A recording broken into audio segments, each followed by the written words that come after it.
The Philadelphia 76ers beat the Los Angeles Lakers behind a big Tobias Harris bucket. They're now 10-0 when their starters have played thus far this season. And when you take into account, obviously, Joel Embiid and Ben Simmons, who you just saw, and you add in Tobias Harris, who's playing really well under Doc Rivers this year, do they actually quietly have a big three? I'm here now with Ben Pickman and the fantasy exec, Corey Parson. Ben, what do you think? Has Harris played well enough, and do you believe enough in Simmons for the Sixers to have a big three?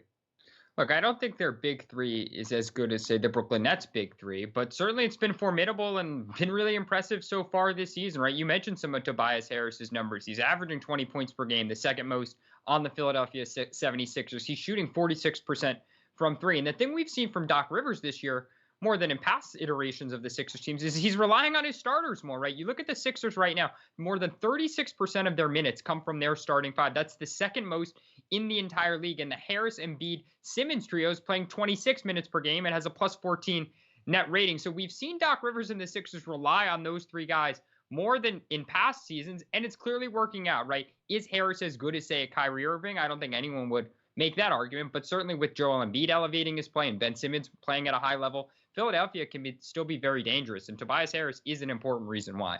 I still have some questions, Corey, about their ability to score in the playoffs, and that would work against the idea of there being a big three if you can't rely on all those guys to create for themselves. Yeah, that's an interesting take. Well, shout out to the Philadelphia 76ers as they won last night over the Los Angeles Lakers, and which looking like it's going to be an NBA Finals preview. But when it comes to having a big three, I just think they have a good team. When you talk big threes, that's like individuals. When you look at the Philadelphia 76ers, I think everybody kind of felt like once we saw Brett Brown exit and an established coach coming in like a Doc Rivers, that the Sixers organization would improve. We see Joel Embiid having an MVP season. Ben Simmons seems to be settling a little bit more this year. Tobias Harris playing well. Also, Seth Curry was a very good addition to this team, the way he spreads the court. And not to mention the young guard Tyrese Maxey's also playing very well. So I like the way the 76ers are shaping up. You don't really need a big three when you have a good team.